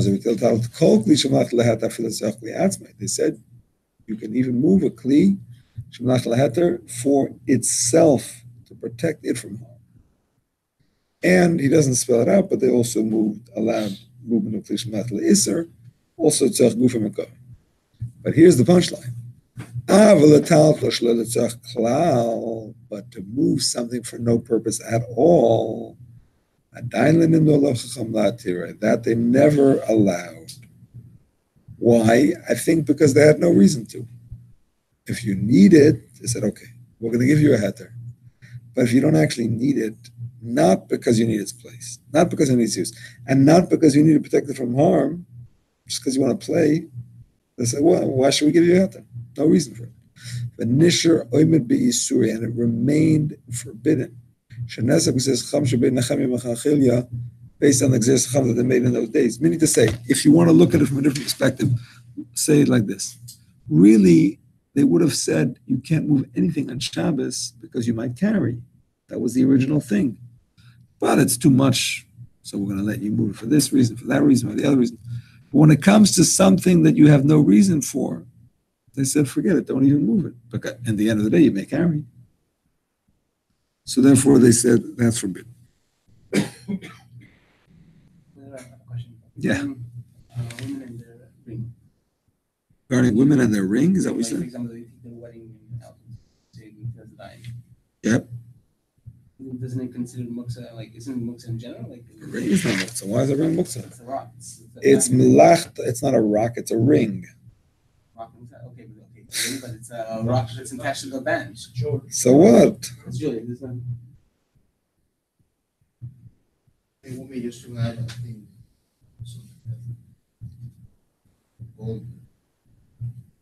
Everything starts out as raw material. I mean, the metal started out on the side of a mountain somewhere as a piece of who knows what. Then you formed it and you made it into something. A ring is a ring made of materials, but it's made into a ring. It's finished product. It's a finished product with a use. With a use. Even if it wouldn't be fashioned, you know what I'm saying? Even if you take an actual stone and you designate it for permanent, permissible use, we're going to see that also makes it non-Muktzah. If you take a stone and you don't change it, you don't fashion it, but you say, this stone is going to be my paperweight.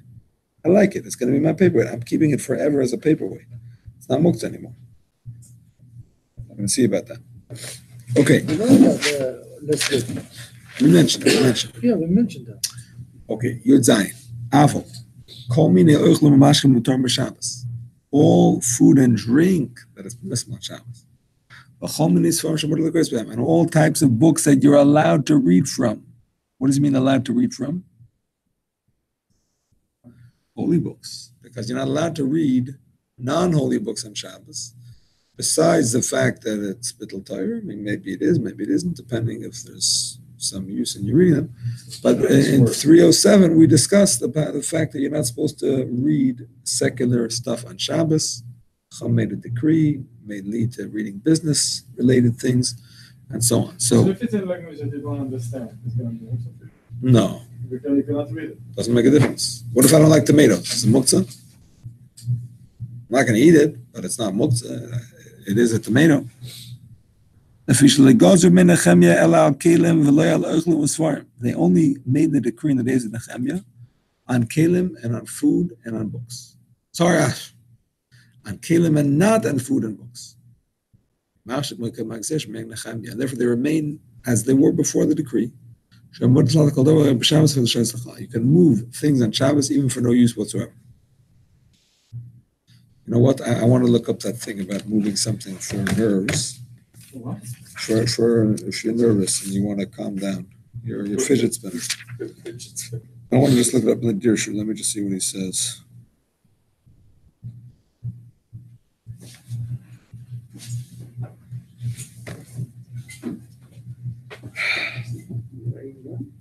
Yesterday.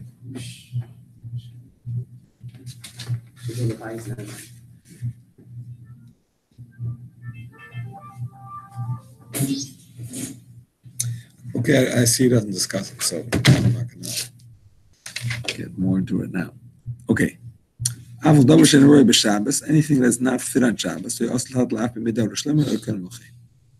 that you could not move even in the days of David and Shlomo or earlier. In case somebody asks you, when did the decree of Muktzah begin? Alter Rebbe is telling you right now. You can the laws of Muktzah started from the days of David and Shlomo or earlier, and he brings in the notes the basis for this. The basis for this is the Gemara in Masechta Shabbos, where it talks about the first Shabbos that David HaMelech passed away, and Shlomo HaMelech sent a message to the Sanhedrin.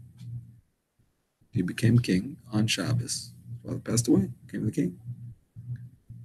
And he said, "I have two questions for you. First of all, my father passed away, and he's lying in the sun. David HaMelech passed away, going down the steps, fell, passed away. That's it. He's in the sun. Not nice. And also, I have another question that I have some hungry dogs now. I inherited these dogs. They're hungry. Can I cut up a dead animal and feed it to them?" So what happens? He sent a message at the same time. So whoever it was giving the shear gave a whole drasha. And then he explained at the end of the drasha, he said, the kelev chai is better than the ari mace. A live dog is better than a dead lion. So for the dogs, you can cut up the nevela and feed it to them. But David HaMelech, even though he's a lion, great man, but he's dead. Can't move him. He's muktzah. Only with a kicker, a tinuk, like we learned, you can't just pick him up and move him. So we see that even in the days of David and Shlomo, they already had the rules against muktzah. Otherwise, what's the question? I mean, there's no malacha. There's none of the 39 malachas moving a dead body. We see they already had rules against muktzah. That's what Alter Rebbe says in the days of Shlomo, or even before. We don't know exactly when it started, but at least in the days of David and Shlomo, we see that they had these rules. But it says that you're allowed to move Muktzah by goy, but you cannot move the body by goy. You can move Muktzah by a goy, but you can't move a dead body by a goy. How do you know? After the person dead, not minimize the touch of the goy by the body. Yeah, but how do you know you can't move him as far as Muktzah is concerned? You're saying in general we don't like goyim dealing with our dead bodies, but I don't think as far as Muktzah is concerned that's correct. As far as Muktzah is concerned, I believe you could have a goy move a dead body. Pretty sure. Shliach. Yeah, but for Muktzah it's allowed. The thing is that Muktzah, because you could move Muktzah. I'm saying it would be a shliach. I mean, it wouldn't be an issue. I mean, it wouldn't be like so much disrespectful to if that makes sense like that. Yeah, well, it's not disrespectful because that's the only choice you have. Pretty sure the Alter Rebbe says it. Let me just say it a second.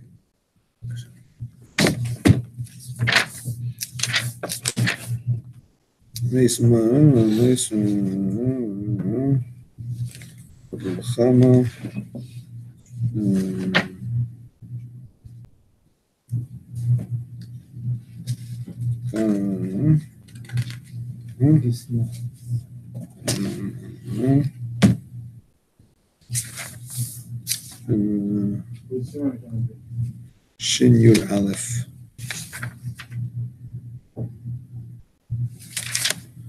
אפילו על ידי נחר.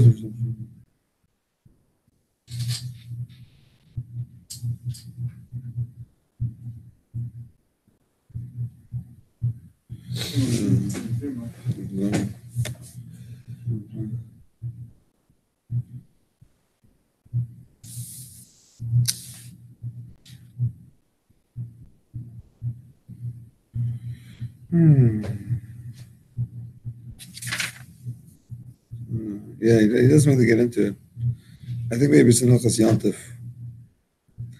And I'm pretty sure he says there that you're allowed to with the goy. Here he only mentions it, by the way, in Vav. He mentions that a goy can't carry him the Shus HaRabbi because that's doing a malacha. The implication is that in other places he could. But I think in Hilchos Yantif he says it clearly. Yosef wants to know, can you read non-holy books in the bathroom on Shabbos? Can you read non-holy books in the bathroom on Shabbos? So the Alter Rebbe in Shin Zayin does say that you're allowed to read books that have a te'eles on Shabbos, books that you'll get some benefit from on Shabbos. So, for example, a science book, a health book, you know what I'm saying? Something that will, even a history book, you can learn lessons from it. Not business and not Hebrew. And not shtusim. And not Hebrew. Like not novels. Even if it has no forbidden material on it, nothing, not sneistic or anything. If it has a lesson, maybe a historical lesson or maybe something to learn from. Hopefully they do that. I don't know. In Hebrew, But yeah. Rabbi, in Hebrew, Why not Hebrew? Hebrew secular. אותיות הקודש, א', ב', ג'. Ma. You allowed to put this also? It's not Hebrew. In the bathroom? I don't know. You don't read your phone in the bathroom? אני שואל אותך. No, but I cannot do Birkat Hamazon in the bathroom, Rabbi. Birkat Hamazon? I'm not talking about Birkat Hamazon. You're putting Aleph, I'm not talking about Birkat Hamazon. I'm just talking about Birkat Hamazon. yeah, but it's Hebrew. You're allowed to. You read your phone in the bathroom, yes or no? Say again? אתה קורא את הטלפון שלך או לא? משתדל לא. והשירותים לא? משתדל לא. אוקיי. זה דרגה? זה דרגה? It's not אסור מן הדין. I'm worried, I didn't know את ההלכה. זה לא אסור מן הדין. אולי יש חומרה בזה, אבל אין אסור מן הדין לקרוא דברי חול. דברי חול, כן? בשירותים. אפילו בלשון קודש. Okay. Math book. Normally we don't do calculations. I don't think it's allowed. Anything that could lead to writing. Sometimes just read it to understand the. Sometimes, but oftentimes you want to write it down to see if you can figure it out, help you figure it out. I don't think The so. science book would be okay. Yeah. That's where you get that gather. Huh? That gather.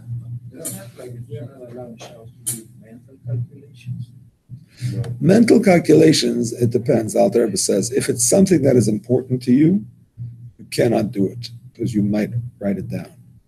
If it's something that is completely not relevant and you're just doing it for fun, like the Alter Rebbe says, for example, if you want to calculate the expenses of a wedding that you have to do in the future, it's not allowed because that's important. You may write it down.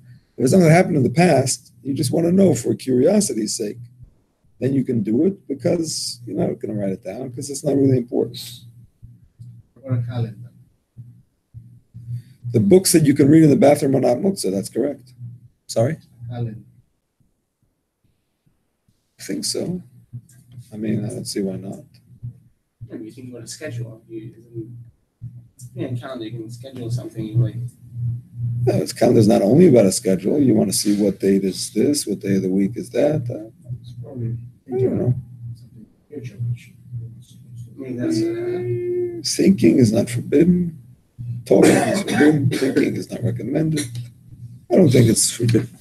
I don't think so. A calendar? Oh, Vessa's calendar? No. Yeah.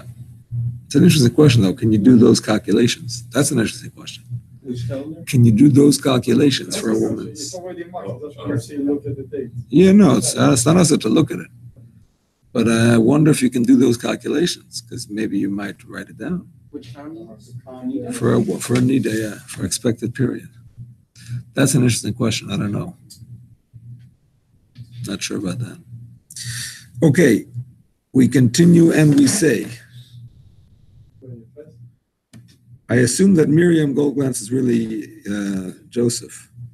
We don't do smicha with women here, so you never know who's on the other side of the computer. But nevertheless, okay, let's continue.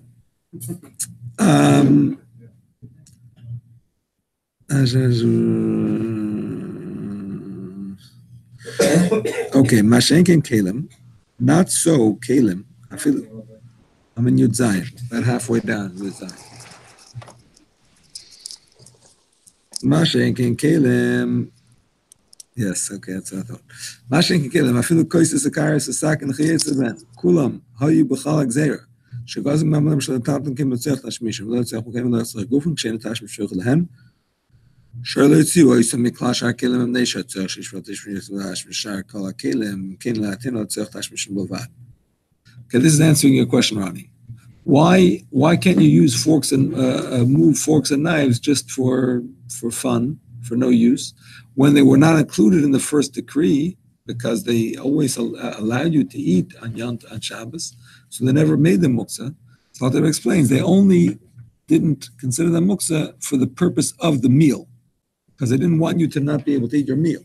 But for other purposes, even then they were Muktzah, and they remain so. With them, when they made it permissible, so they allowed you to move something that's malach lehet even with the kli itself. This was also included. So in other words, originally, you could only move a cup to drink with, a plate to eat from, fork and a knife and so on. You couldn't move it even for a permissible use other than what it was made for. Couldn't move the knife to open a package. Only for eating your food. You could wash it to be able to use again.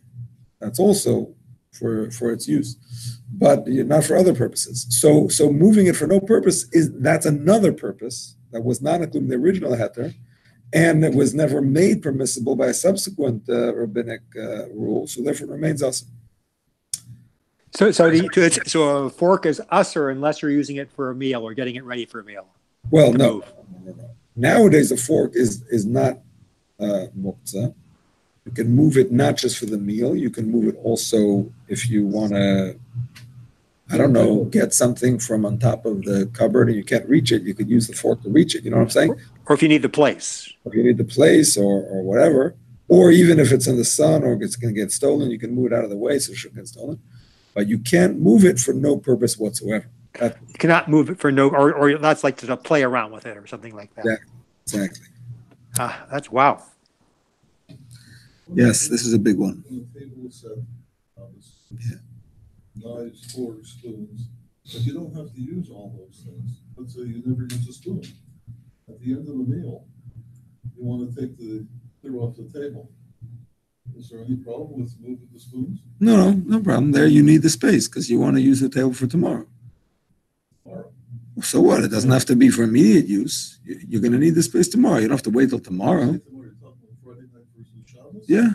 I'm talking about, let's say, Shabbos lunch. Okay, you're going to need it for Shal Shudas or just to have a clean room. Oh, okay, Yeah, that's all. That's all okay. Just want to clean. Yeah, that's okay. That's fine.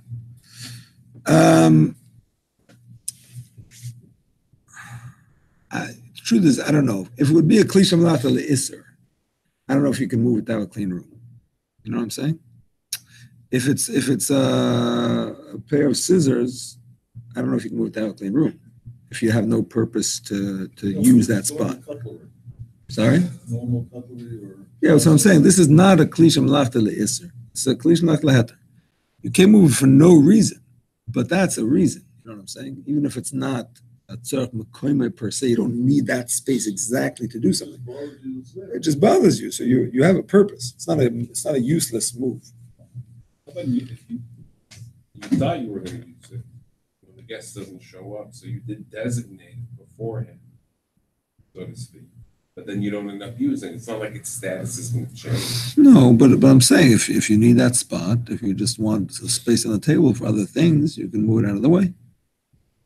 But I think what I'm trying to figure out is can the concept of Muktzah be changed if you don't end up using it for the intended purpose for whatever reason? Can it then go back to being Muktzah? I mean, but these things are not Muktzah. You can't move them for no use, but they're not Muktzah. They're permissible use items. I mean, in general, there are things that could become Muktzah on Shabbos, but these are not really Muktzah. You just can't move them for no reason, that's all. Okay, we continue and we say, so they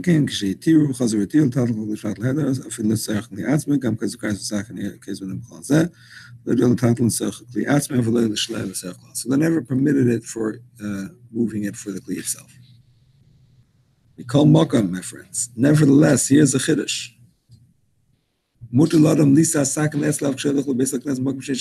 You're allowed to carry your knife. Self-defense. He's actually not talking about self-defense. But you're allowed to carry your knife even if you're in a place with an Erev. And even though you don't have a specific use for the knife in shul. Because you may need it. You may come across a fruit that you want to eat. You want to have the knife, a pocket knife, just to have. The rule is, it's only if you have no need for it whatsoever the whole day, you can't move. You're allowed to move it for the eventuality that you might need it. That's all allowed. Because you wanted to have it there just in case you need it. That's considered a use. Does this fall under the category of, let's say, for somebody that has a concealed weapons license? That's already a different question. Because here he's talking about a mutter item. A knife is usually used in a permissible way. And is it considered useless to carry it in case you might need it? No, that's a use because you might need it. But a firearm, which is muktzah, because its use is the forbidden use, you can't. There's no permissible way to shoot. I mean, self-defense, yes, but under normal circumstances, there's no permissible way to shoot. Yeah, but it's a kli shemalachta le'isser. It's malacha. So that's already not simple. That's already not simple. So what would you say in such a situation like this? A lot of emails and there's an incident that happened at Shabbos. What happened? There's a few things that sent emails out. I was like, I didn't hear about this until after. And they said, okay, we're asking people, like, you know. Asking people what? So to get involved more in the security part, and there's plenty of people that I know that carry. That are showing Shabbos and showing it. Right. I for one, I don't have. I have a concealed weapons license, but they told me like, oh, why don't you carry? Like, I'll tell you, I never pass him on this because I don't feel like I'm qualified like to know what exactly is sakana when it reaches that point.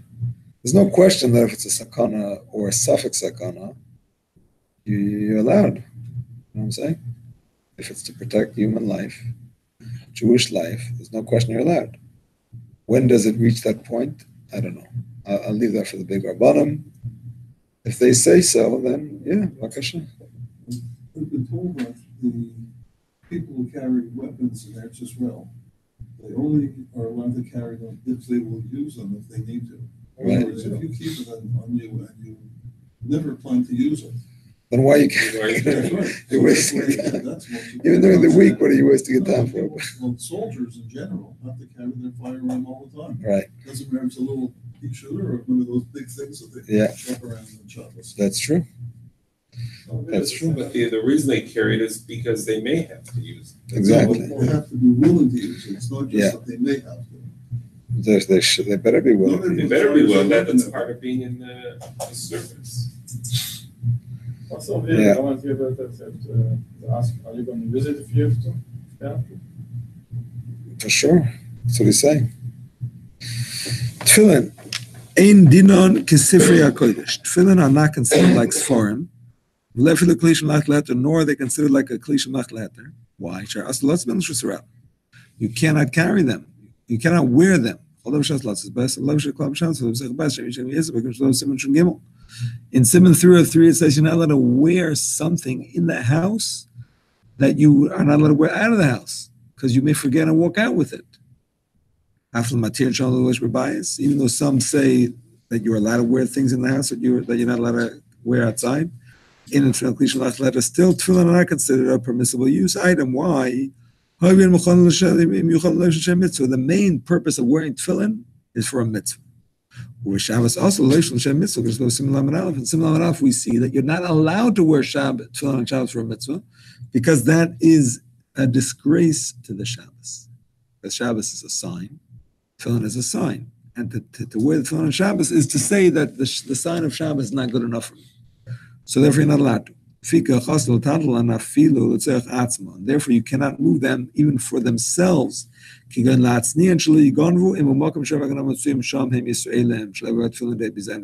saying before. You can't move them to protect them from Ganovim if the Ganovim in that place are Jewish mostly. So it's not going to be disgraced. It's just going to be sold to somebody else. You wouldn't be allowed to move it to protect it. No, then you're allowed. You're allowed. Put them on. You're allowed. That's exactly that always happens when I'm traveling. You're allowed. You don't have to put them on. You don't have to put them on. You can keep move them. together. It always happens when I'm traveling. They're together, the talis and tefillin, and then I realize it's Shabbos. Like, I got to pull my talis out. They're in the same. Well, that's not even moving the tefillin directly. If you take out the talis and the tefillin move a little bit, that's not an issue.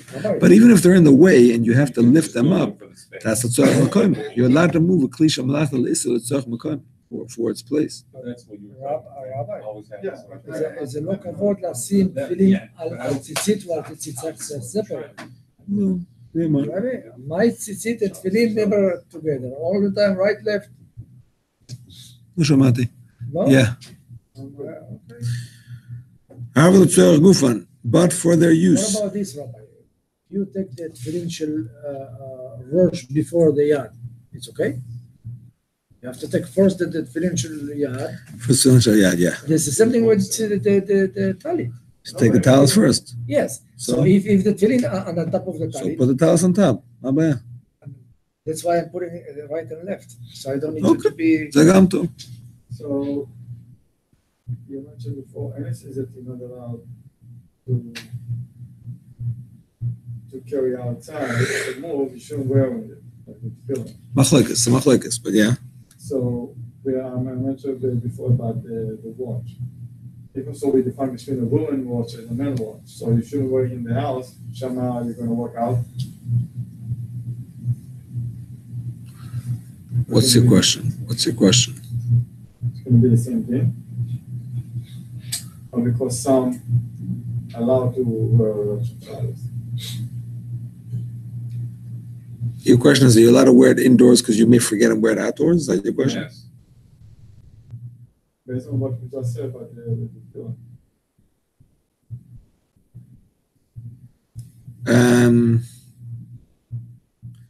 What's the halacha there? For Three or women, three. they're allowed to go with the watch. For a man, it's the palm. What's the halacha on 303? Tazocher? Prohibited to wear. Three or three? It's prohibited to wear an expensive watch. It's a chumrah not to. It's a chumrah not to. To wear an expensive? If it's a nice watch that people wear, exactly, then it's not forbidden by the letter of the law. Chabad is machmir because of the Friedrich Rebbe said, but it's not also min adin. It's more of a chumrah.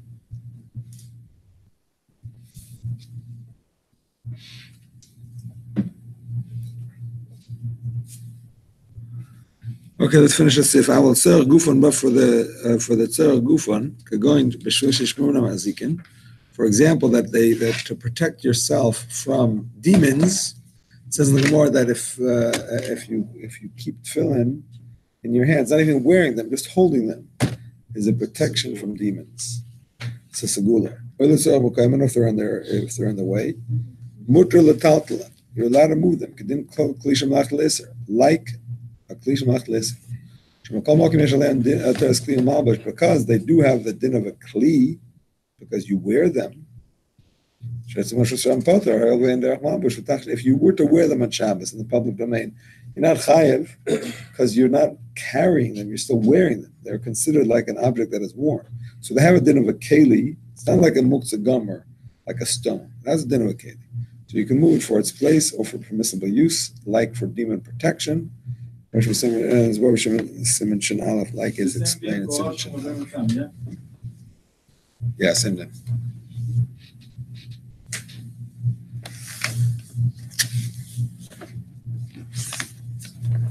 How is this in the moving the tefillin for protection from demons? Yeah, holding tefillin is considered a protection from demons. Why people used to wear them? No, they did it for the mitzvah. The protection is even if you're not wearing them, just holding them. It talks in the Gemara about people who would take the tefillin into the bathroom with them, double wrapped, because they wanted the protection. The Rebbe, by the way, wrote to certain people to carry a mezuzah with them at all times, double wrapped, as a shmira, as a protection, similar to this. 1 second, I wanted to look up Shin Gimel, Chal Gimel, about this question.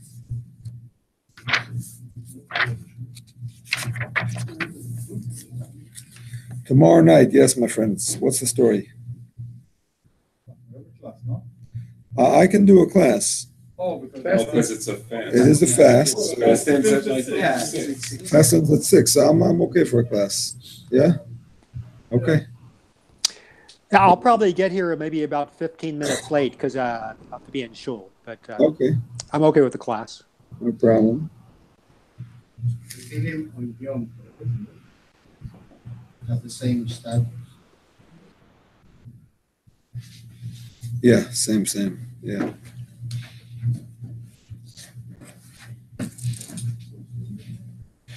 Alter Rebbe says you should be machmer not to wear something in the house that you're not allowed to wear out of the house.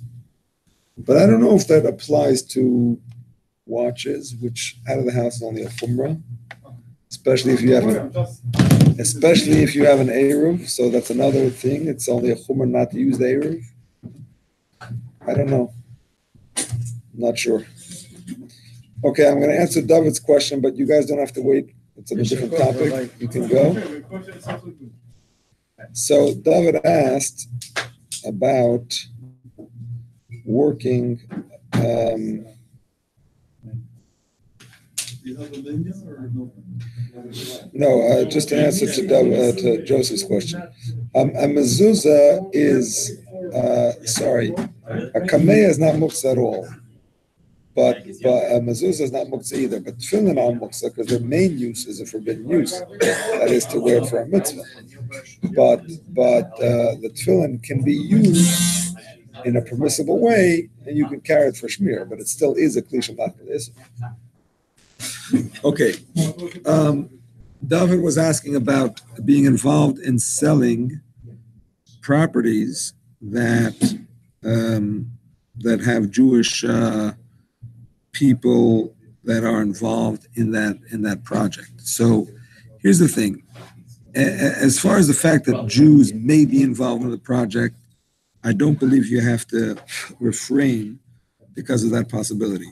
Even though you could say, well, in New York, Miami, there's a lot of Jews. The fact is, even in New York and Miami, a majority of realtors, a majority of contractors are not Jewish. I'm I'm just guessing that, but I'm pretty sure of that. So the fact is, you don't have to worry. You can follow the majority, unless you know for a fact that they are Jewish. As far as what you were asking about a project that the people in charge of the sales are Jewish and they're open on Shabbos, so that doesn't mean you can't be involved in selling the properties or apartments in that project.